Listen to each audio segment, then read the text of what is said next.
Good morning, everyone. So glad to have you here. Today is about participation. So you didn't know that when you walked into this room, that this isn't a sit, hang out, and drink my coffee kind of conversation, okay? So we really do want your engagement. We will get the mic out to you. You can help me get the mic out to people as you have questions, because in order for this to be relevant and something that you're going to take back, it's a big day. Think about the top 3 things you're going to be taking back to your organization, because learning without application means nothing. So we're here today to share some industry insights, but we are not the be-all and end-all. We really do want to hear from the talent in this room. If we added that up, that'd be a larger number.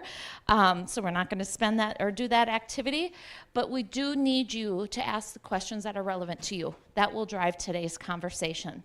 So I'll start off. I'm Jen Reese. I proudly serve at the First National Bank in Sioux Falls, down on the corner of Phillips and 9th. We are known as the Eagles. We actually have an eagle on our corner, and it's not one of the sculpture walks, although many people take pictures out there. So you can find us anytime you're roaming around downtown Sioux Falls. I grew up with a background of education. I was a teacher. I see some of my students in the room, which does make me feel a little dated, but I'm good with that, right? There's wisdom in those birthdays. I was also in the Air National Guard, serving at the last stint throughout the all 54 states and territories, many different countries around the world, doing all things people. So whether it was people training, development, hiring, payroll, primarily the last 10 years really at the strategic level, helping build our workforce, build our airmen, our soldiers, our civilians for changing times, which nothing stands still. So we are happy to be here with you today. We're going to do a few housekeeping items up front, and then we're going to get into our questions. So, again, you are in the room here today. Don't feel like it's rude to pop out if you need to go. We understand. We understand your priorities, but we look forward to engaging you throughout our time together. Top 3 musts for strategies for putting the right people in the right seats, right? We hope to get this right 80% of the time, because we know that creates that engaged, productive workforce. So, housekeeping items, if you don't have these already, this is live streamed. So for those of you on the live stream, thank you very much for joining us. And overall, the key focus is really going to be about the impact of the whole. So throughout the entire employee experience, what are you doing, right? What are we doing on those individual moments to attract our talent and help them build out our purpose, brand, and culture? So we're gonna talk about a few of those things today. Again, another housekeeping slide for those of you who need it. I think that's your gentle reminder for the last time. And now on to our incredible panelists that join me here today. So I'm going to pass the mic. Oh, you have yours, that's right. I'm going to let you introduce yourselves, if you would, please. Absolutely. Hi, everyone. My name is Kyle Helder. I am the manager of Contingent Workforce Solutions at Avera Health. If you were reading my bio, main thing is I'm a dad. I'm a dad of 3. I have 2 twin daughters that are 5 years old and a 2.5-year-old. So that is our life right now, and trying to keep as busy with that. So dad first, and just a people person that loves connecting with people, building teams, encouraging others, and connecting them to work that's meaningful and impactful to them. Awesome. Thank you. Hi, thank you guys for joining us today. My name is Erica Beck, and I currently serve as the Chief of Staff for the City of Sioux Falls and Mayor Ten Haken. We have a great organization, I think, that I'm going to get to talk a little bit more about later, but ultimately, I've been in that position for just about 6 years, just over 6 years, and prior to that, had the opportunity to serve at Lloyd Companies as the Vice President of Development, and then prior to that, had another 8 years at the City of Sioux Falls in a couple of different positions. So I get the opportunity to work with really incredible people every day and ultimately help hopefully you all as Sioux Falls businesses and so forth continue to invest in our community. We have a couple of people here from the city that I just want to give a shout out to. They're in the back over there. They haven't found a chair yet, but there are a couple up here in the front row if you want them. And ultimately, I would just say thanks so much for giving us the opportunity to talk a little bit more about how we strategize to put the right people in the right seats. Awesome. All right, well, let's roll. So to start with, hiring for a culture fit can help increase engagement, retention, productivity, adaptability, all while softening work location preferences, whether that be full in-house or at work, at your physical location, hybrid, or remote, to ensure that our employees, our teammates, feel valued. So when we look at the 3 musts for organizations, the first one we really want to speak to, which we believe is foundational to all that you build, is your culture. And that's a big word. And to wrestle your arms around that, how do you measure at different stages in your culture? So when we think of that entire employee experience, once again, we're thinking about how do we attract teammates to want to join our culture, right? Our families. How do we hire? What does that process look like? How do we onboard, engage, increase their performance once they're a part of our team, develop our teammates and have that career pathing for them, and then depart them, hopefully, as brand ambassadors out there screaming at the top of their lungs, you've got to go work with Avera or at the city, right? So I'm going to ask our panelists, and you guys can navigate the mic over there. How do you, in your roles, help create a world-class employee experience strategy to match your culture strategy? It's a really great question. I think the thing in which you have to do right is, and I kind of mentioned it briefly, but you got to find and meet people where they are, and you got to be able to make sure that you are connecting the mission of the organization to the things in which they find fulfilling, and the things that fill their cup every day. I tell my team this as much as possible, but the worst thing that can happen is if you're coming through the door and it's a grind. And if it's a grind every day, then we need to be finding ways to connect you to the things that fill your cup. And that is either going to be with the things in which we have stated are what provides the most amount of value to the organization through the work in which we're doing right now, or it's connecting you with other people within our areas that we have connection with. And worst case scenario, we got to care about you as individuals, and that might mean that it's finding opportunities for you with other people that we have connections with in the community and outside of that. So that connection point is really big. I'm really thankful to work for an organization where mission is king in really what is being done, and it makes that connection point quite a bit easier. And so when you talk about how to really build that process of having that life cycle and that connection throughout the entirety of the process, I just really see, that connection to culture, that connection to what fills their cup, and then bringing it back to how we care and invest and engage with individuals. And that's where we draw that back to as a corporate culture, right, is that engagement and care for the patient at the bedside. We in turn know that we are supporting the teams and the people which are around to do that. And so we engage in those that which we have connection to, which engages in those which they have connection to, which ultimately leads to better patient outcomes and more care for our families and our communities that we have connection to. Thank you.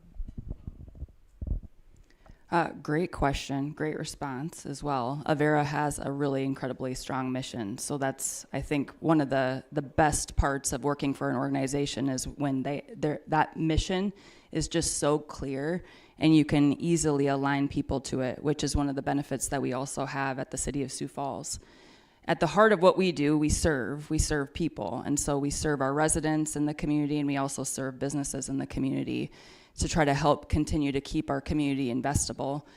And ultimately, I think our vision statement and our values speak for themselves. Taking care of today for a better tomorrow, that's our vision statement.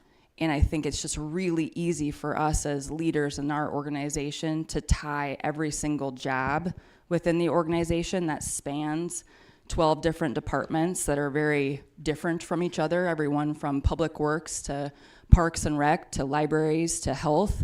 we can utilize that vision to help them see and find fulfillment in their work. No different than I'm sure Avera can as well. And so between the vision statement and then our values, I think if we're able to continue to lean into both of those items when we're moving through our hiring process and ultimately through just the work that we do in each and every single day, that we have an opportunity to really hone in on a person's well-being and finding fulfillment in their work on a day-to-day basis. So let's pretend that you are a new teammate that just joined your organization. How do you experience the culture of Avera or the city of Sioux Falls if you're that new teammate? I think I should have one of my teammates come up here who's only been here for maybe 2 months, 3 months, 5 months, sorry. It's been a little bit longer. Time just all meshes together. Ultimately, I feel like our organization, at least when I started back at the organization in 2018, we didn't really have a great onboarding program, and we've invested a lot of time and energy into creating an onboarding program. And so our HR team has just done a tremendous amount of work to try to create a roadmap for our team members. So when you're new, you're working through this roadmap and you're finding out the necessary information that you need to be able to not only do your job well, but also find fulfillment in your work and the work of all of your colleagues around you. So Avera is, thousands of employees strong. We're about 1,450 full-time employees at the city of Sioux Falls and another probably 200 to 300 part-time employees, all working across, again, very different departments. And so we have to have that strong alignment from a roadmap and onboarding perspective to try to help those folks not only understand their own roles really well, but understand what's going on across the organization, because as Jen said, there are advocates for the work that we do around the community, and we want them to have the knowledge base and the skills and the confidence in who we are and how we do our work so that they can continue to serve in that role for us throughout the community. Are you asking a question? Yes. Yeah. How do you accomplish that? I understand that you want to expose people to that, you want them to know that, but what does that look like in terms of what they experience? Right, tactically, what does that look like? Ultimately, I think we've done a really good job. We have a learning and development program now that focuses in on our supervisory team, our mid-management team, and we try to get them up to speed to the degree that they can then empower and serve the rest of the team members across the organization. I can't tell you for certain that every single one of our 1,450 people could recite our vision and value statement. We certainly want them to be able to. But we just left a one-team meeting that we had earlier this morning, and there were a lot of new faces in the crowd. And they all go through our onboarding program, but that said, I don't know necessarily that they're taking that away with them to the degree that we want. What I do think is our responsibility, and my responsibility specifically in my position and role, is to continue to talk about that and connect the dots for folks. So if you're in our communications department and you're responsible for delivering the mail, internally, you understand how that specific job and that specific role relates back to taking care of today for a better tomorrow. Or if you're at the counter and you're providing a building permit for someone, that individual that's walking up to the counter to get that building permit, they feel that in the way that they're treated. So there are certain scenarios where I think we've done a really good job to try to make sure that that's reinforced throughout the organization. And I think that starts with leadership. Our executive team knows first and foremost how important that is to the culture of our organization, and how we do our work matters, right? If we are not doing our work well, our culture is not strong, we don't necessarily just hear about it from our employees. From a retentionary perspective, we hear about it from the community that we serve. And so that's the measurement side of how I would just say that tactically, I could say if we're doing that well to engage our entire organization and make sure that they understand what our expectations are in terms of our culture. Was that helpful? Okay. Yeah, I just beautifully said and wonderful. I think I kind of connect actually to what Ben was saying in the process of his conversation with us here today, is really kind of moving away from potentially even the catchphrases that happen through the mission, vision, value statements, and really connecting it to what are the non-negotiable things that you as a team and as a group are going to live out, and the things that you do on a daily basis. And so when I'm connecting with this, I try to specifically get hyper personal in the process. And so one of the things at Avera is we have our care statement, and that's communication, acknowledgement, reaction, and engagement.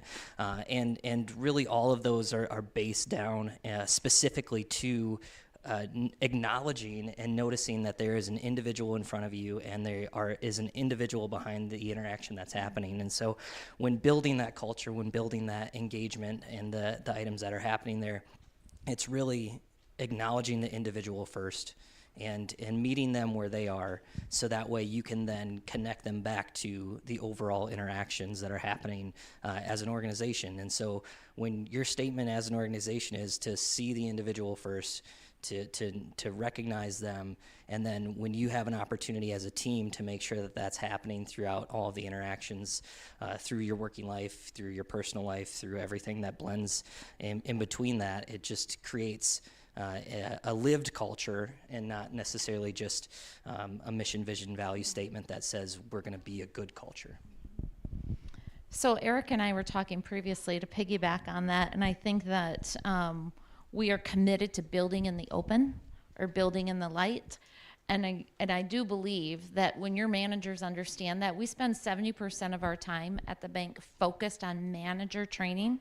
That means if you're leading one person or one project, you are going to get an opportunity to really understand how you connect to all these moving pieces, and that what you say and how you show up rests on the engagement and overall well-being of your teammates. That's a different responsibility than just saying we're going through manager training and I'll tell you a little more about FMLA, right? So I think it's connecting the heart and head, which you both do so phenomenally well within your teams. So with that, understanding that retention is key, right? And it's your managers really that are retaining your teammates. It's not a top-down approach, although we would like to say that we set the vision for us to be able to pull that into life. Retaining top talent is a top priority for organizations. So I'm sure if we did a fist of 5, you would agree with me. Employees who fit well with the company culture are more likely to stay, reducing turnover and any associated costs with that, which we know we're always going to have attrition. That's healthy for organizations, right? So team, I would love to know, and I maybe have a little insight into the culture of both of your organizations, but you really value thriving teammates with an overall well-being. How does that impact, having that as a strategy, how does that impact your organization's commitment to utilizing that as a retention tool? Great question. I wasn't as prepared for that one as I should have been. I think about this from a couple of different perspectives. We have 12 different departments at the City of Sioux Falls, again, that span our organization, and we have challenges with recruitment and retention in a couple of them, and specifically within different job functions. So not everywhere throughout the organization are we experiencing challenges, but one area that comes to mind specifically with regard to both recruitment and retention is our police department. It's really, really difficult to recruit the number of people that we need that want to enter into that specific sector of work. And that's for a lot of different reasons, but we also have a tough time retaining folks. So primarily retention for our younger folks that are entering into that career path. They're not always necessarily understanding what the job is going to look like and what it's going to feel like. And so by the time that they get into it, they've gone through the months of training that it takes to be an active police officer, and they get out into the field and they decide that that was not the job for them. It's really hard, and it's really hard on our team overall that spends so much time recruiting and training those folks. And so we've tried to build a culture of excellence, not only just within the city overall and from a general perspective, but really honing in on that within our police department. And thankfully, we have exceptional leaders on an organizational level and a department level who really have been able to help us with that. Now, we don't want our entire culture and retention to be hinged on one person necessarily, or even a couple of people, but I think just culturally speaking, how they do their work is incredibly important. And so we've been going through a campaign, an employer of choice campaign is what we've branded it, internally anyway, over the last several months. And we're starting to see an uptick in the number of applicants, specifically within the police department itself. And so it's too early to tell whether or not telling our story and talking about it in such a public way is helping, but we think it might be. And so I want to call that out because that's not something that you typically see coming from city government. It's a new thing for us to be able to try, but all of us that live within this community, or any community for that matter, we rely on public safety. And so we have to try new things in order to engage the potential applicants that want to enter into the hard work and take the noble path of public safety. And so we're actually going to start trying this within the organization overall. In fact, I think this week we might get some of our marketing materials back talking about an employer of choice campaign for the city as a whole. And ultimately what that means is that we want to tell our story in a different way. Right? We, again, as city government, do not oftentimes market ourselves, which I think is a disservice to all of the work that we do, and we need to do a better job of that. So that's one of the ways that we're trying to recruit, and ultimately retention comes along with that from an employer of choice perspective. We want to continue to evolve where we can. You've probably heard the term bureaucratic, referenced when it comes to government, and I just despise that term, but the reality is that we can be bureaucratic sometimes, and so we have to continue to look at ways that we can evolve city government to meet the needs of employees today, and that sometimes can be hard. So even with regards to remote work, we don't do that well at the city. Taxpayers expect us to be in the building at all times, and that's really hard from a technology perspective, as an example.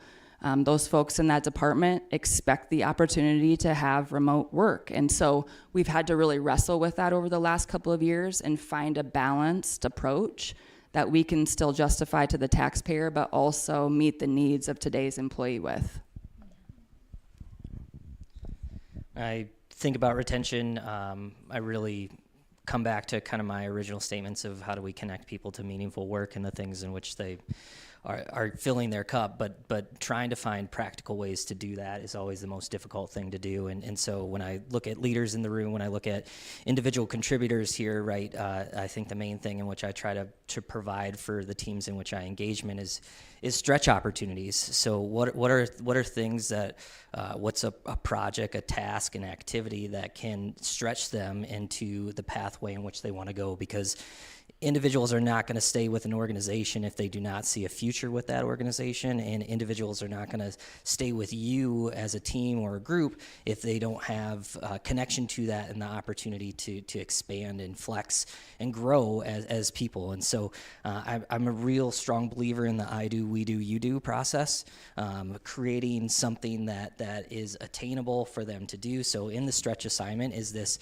a portion of the assignment? Is it the entirety of the assignment? And then how do you draw that back to the things in which provides value to that individual, but also ultimately how is that driving back to the value of what you as a team have set out to do, and that the organization has said that this is the goal and the item that you are responsible and connected to. And so once you have that stretch opportunity, once you've gone through that I do, you do, we do process, right, it's also then following up, making sure that together we're accountable to those actions. Together we're accountable as a team to those things that are coming through. And I just really, really believe that once you can connect in those ways, that when you can connect people to those things, that provides opportunity for growth and to the thing that provides value, you're gonna have retention as a natural outcome of that.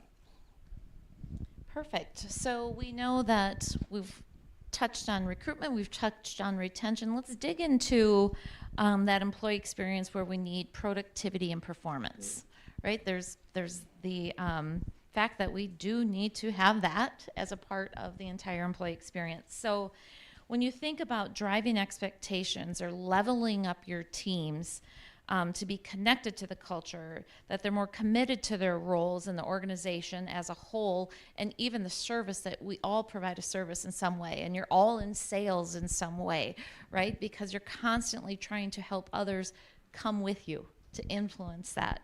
Tell me how you help your teammates level up, keeping them productive and engaged in your culture. I'm going to, I guess, go back to one of the statements that Ben made earlier today as well, and that's accountability. And accountability is an item that is not top down; it's universal, and it happens through the team overall. And that means that I should be expected to be accountable to the things in which we have going on, and that our group can call me out on when I'm not accountable to that, or when I've not followed up. I am gonna let you know right now, my email inbox is a mess constantly, and there's plenty of unread messages that go through that, and so when I'm not following up on a way, I want to make sure that I'm communicating and let people know that I want these friendly reminders for the items that are there. But right, the accountability process, the connection to growth, I feel like I'm a little bit of a broken record here, so you're going to have to just bear with me, and I'm going to apologize, but it's those items that are consistent in how we communicate, what we do, and are we consistent in that and being held accountable to it. It's what attracts people to your organization. It's what attracts people to being connected to one another, and ultimately it's not about each one of us, and we get that example through what Ben stated in the huddle, through the team, through the aspect. It's the understanding that there is a group of whole unique individuals that are there, seeing them as an individual, and then connecting in ways that puts them in the best opportunity for success, while connecting them back to things that provide connection and growth and meaning in the work in which they have. And so, again, boring answer because it's some of the things in which I've already said, but just foundational, I think, in so many of the things in which we do. I have a question. Yeah. I'll follow up on that. Yeah. I mean, I get to have the privilege of reporting to you, so I kind of know the answer. Maybe more driven for you, but in the beginning, we talked about using the people to the best of their abilities. Yeah. So when you said there's some high retention turnover, is that an area, and how do you handle it per se? Is that maybe I'm a little more outgoing, maybe security wasn't for me, but maybe police is. Are you using that? How do you turn that into being able to retain that employee instead of training them all over again? Or is there something more, like maybe you can answer that too, is then how are you using those people without losing those people? Does that make sense? So how do you use them before you lose them? I can try. Yeah. I'll attempt after you. Tell me if I'm not answering you the question that I think I heard. So ultimately, I think I heard you ask how you retain employees and help them find satisfaction prior to them leaving. Yeah. Kind of? Or realizing as a manager that my potential, you feel that I'm going to get, as a manager, you know when you're about to lose something. Most of the time. But you realizing my task, because I can say that my manager does an excellent job of that, is realizing where maybe I don't belong behind a computer 100 times a day, but 50% of my job requires that. So how do you find that equal force and saying, hey, instead of losing you as a police officer, maybe we can utilize you here because you have that excellent ability to do this instead of saying, hey, I'm sorry, I just spent $15,000 training you and now you're a police officer. Yes. Does that make sense? Yes. Okay. Love it. Thank you. Great question. So it is not customary for you to enter city government, I think, in one department and be able to easily transition necessarily into another department. However, I would say we do a really good job of this. In fact, we've had a couple of different folks who have maybe started in one department, library or parks, and are now in a completely different role and field.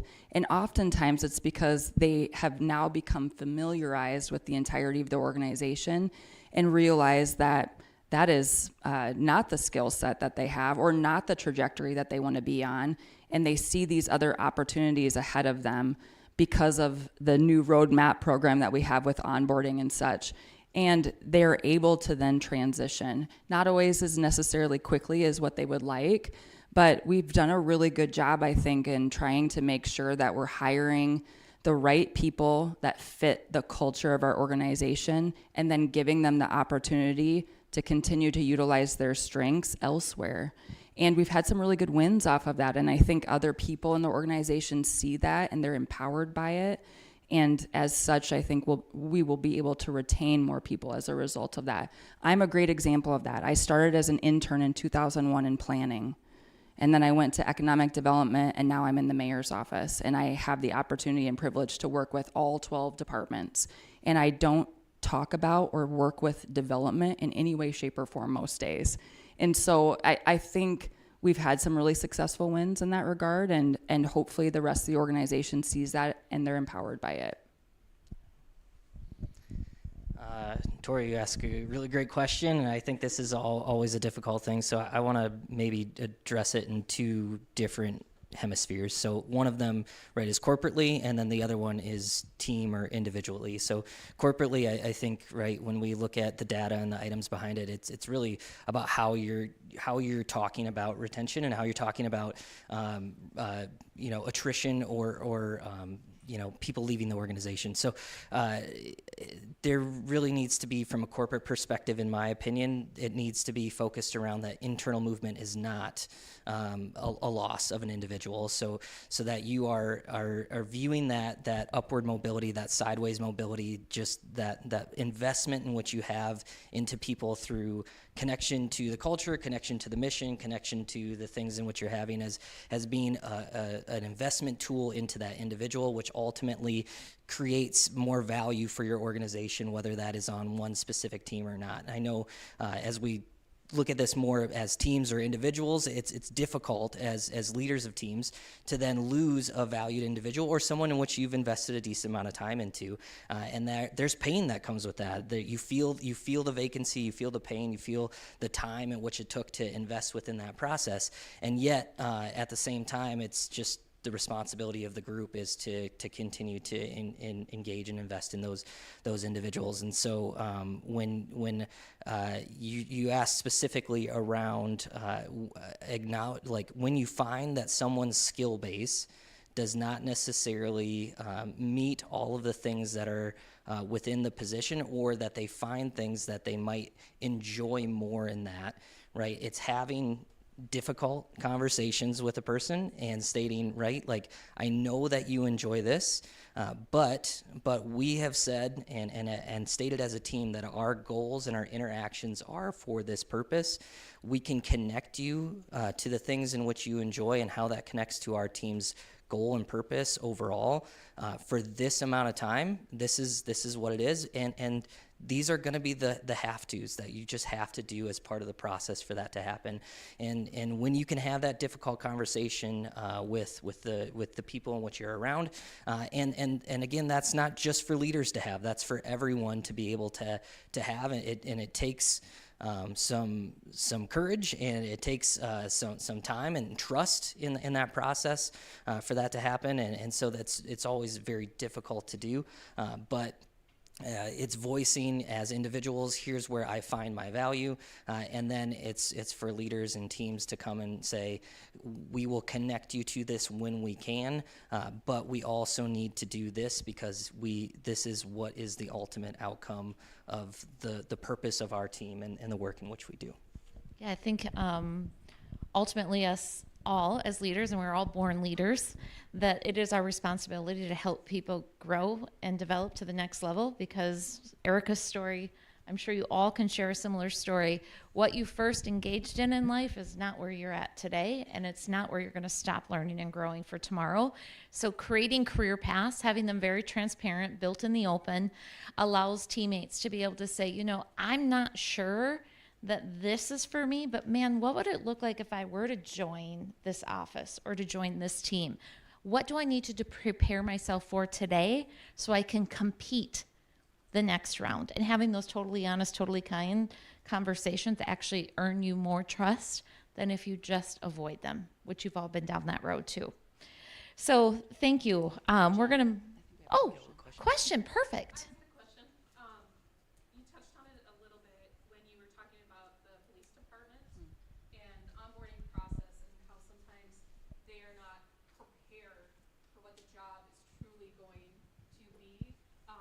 We work at Lifescape, so you know, Vera, you probably have the same things. You know, have you, I don't know, experimented or found a successful way to show maybe those harder, more sensitive items in training or in the onboarding process so that they can maybe have an inside look at what their job will actually be like before, like Tori said, before you invest in all of that training and time and then you just, you lose somebody. And it's kind of difficult for us. I'm on the marketing side of it. So, you know, I get asked, I'm like, ooh, is that ethically responsible for us to show behaviorals, you know, with direct care employees? I don't know if you could speak more to that. Sure. Great question. So I'll speak to it from two different perspectives. First and foremost, the majority of folks that I've been responsible for hiring are key leaders within the organization, including our exec team. So I'll speak to it from that perspective as well. My belief coming into those positions is that it should be eyes wide open. You should know the good, the bad, and the ugly, right? You should understand that as a key city leader, your integrity is going to be questioned on a regular basis, and it's gonna be painful.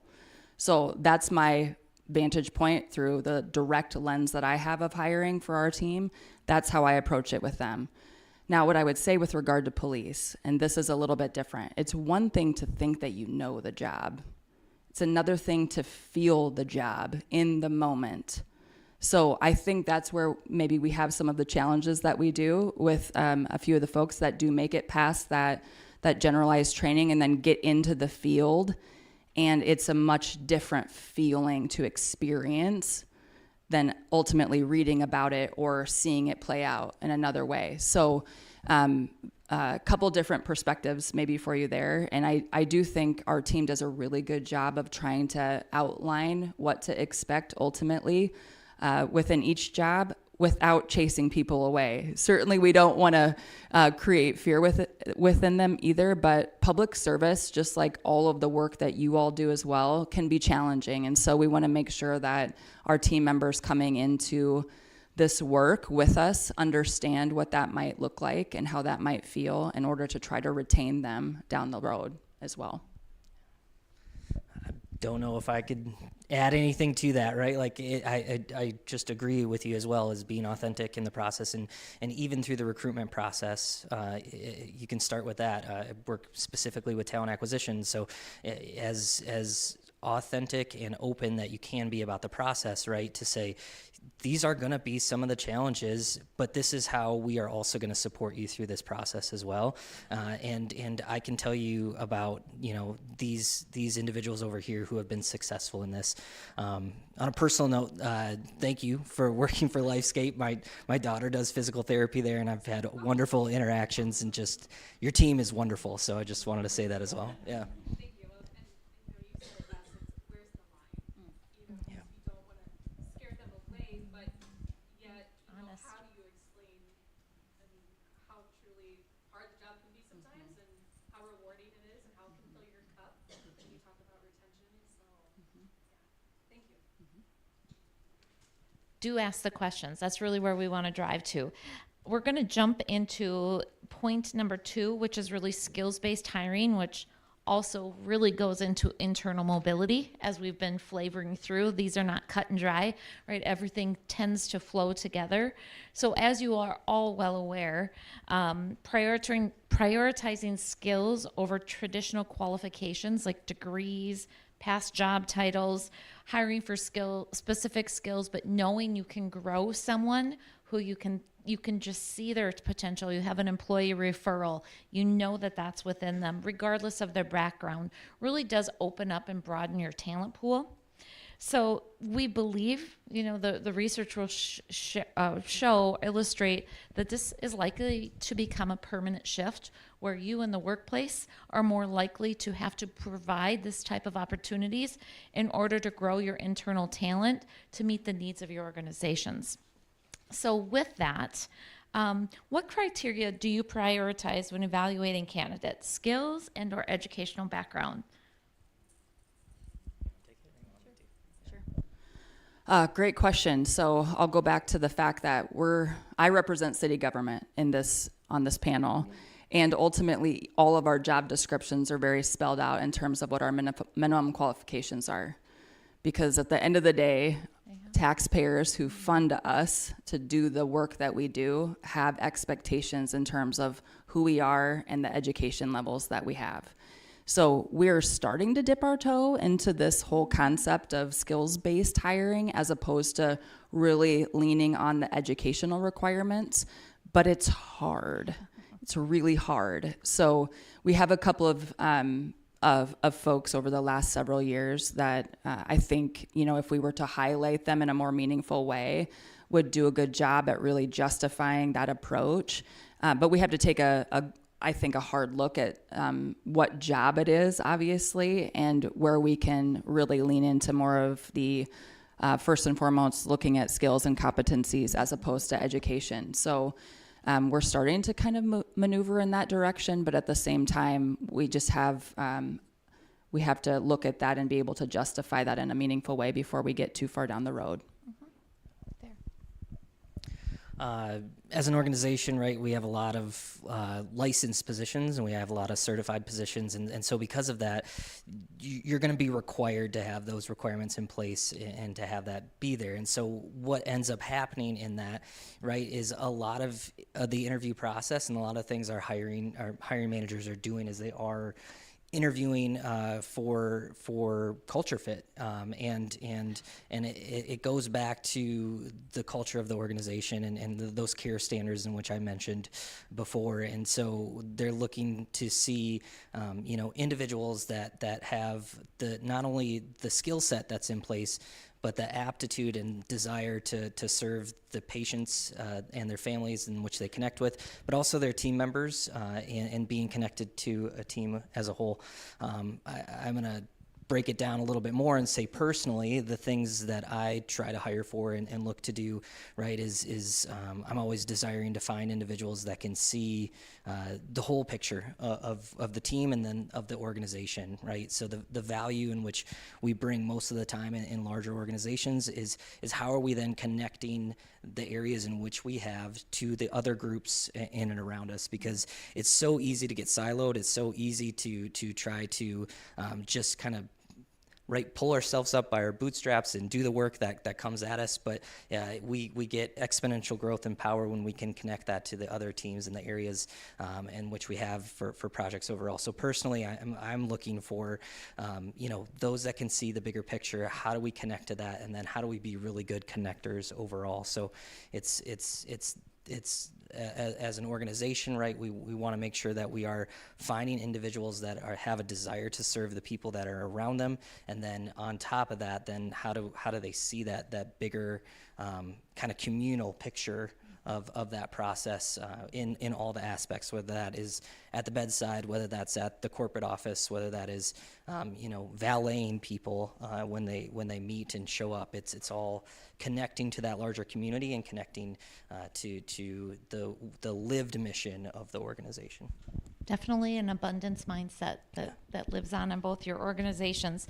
Don't hesitate to reach out to your universities and your community colleges. For those of you who don't know, much of what you probably offer at your own organizations can count towards life credit, towards perhaps one of the certifications or the needed education requirements.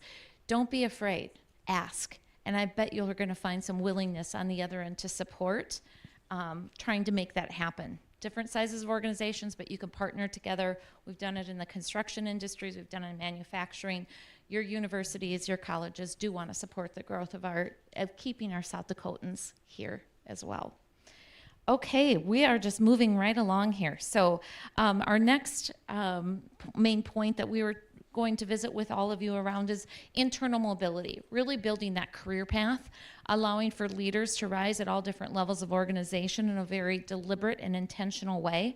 We know that that helps, again, recruit the right talent that want to grow and develop with you, but also ensures that those that you have, you retain along the way because you're providing those opportunities and creating that engagement and satisfaction. So with this as kind of our closing comments or our closing questions, what strategies do you use to identify the development needs of your employees, and how do you put that to work? How do you put their strengths to work? Like I said, I really try to find stretch opportunities for the team that's there. So if we have a project that's coming up, or we have a different item that we have going on. So I've recently been lucky enough to help engage with our sourcing team and our sourcing functions, right? For everyone here that knows that, right? You're going out and you're looking for individuals that are not in the active application process, but coming and trying to get them desired and into coming into your organization overall. And so that might mean finding a different service line. That might mean finding just a new aspect of that work to connect with. But also it's providing people opportunities for the projects in which you have coming up. I know everyone here, right, has implementations that are happening, whether that is through technology, whether that's through process. So how can you find an opportunity to do that? I do, we do, you do process in that that also connects with the strengths that you've identified in them, so that way you can build that up. I'm a big believer in the strengths finder process, and that, right, if you're not connected with that, it's really how do you identify the strengths in which you have and then build a team of diverse individuals around you that also have those strengths, so that way you're not focusing on the items that you might not be naturally drawn to, but that you have people around you that are drawn to those areas. And so when that happens, right, then trying to see where people are naturally drawn to and then connect them to the opportunity for what that is. And that's difficult. That does not play out evenly amongst people, and it doesn't play out all the time, but it's constantly trying to look through that process with the entirety of the team, no matter where they sit on the team, so that way, again, if you want that growth, if you want that retention, if you want that connection, it really needs to find a way for them to stretch and to grow and to be connected to the items that you're striving to do as a group. And that might mean connecting with other areas that own specific work. That might mean flexing some time when it makes sense and if that's capable for that to be done. But that's where that internal mobility, I think, is best played out, and that also connects to the entirety of the process, which is getting the people into the right seats, and that lived credit, like you talked about, of our educational institutions doing. As organizations, we need to, once they're in the door, provide that lived credit throughout the activities that you can provide to people, and then that allows them to say, yes, I've had this experience. Yes, it's connecting me to the pathway in which I want to grow and which I want to move, and it's connecting me to work right now that I'm passionate about and that fills my cup. So many things that I want to say. Sorry, I'm going to try to wrap it up briefly. I think one of the things that we just have to really focus on within our organization, and one thing that's been top of mind for me over the last 6 years, is the need for really solid succession planning.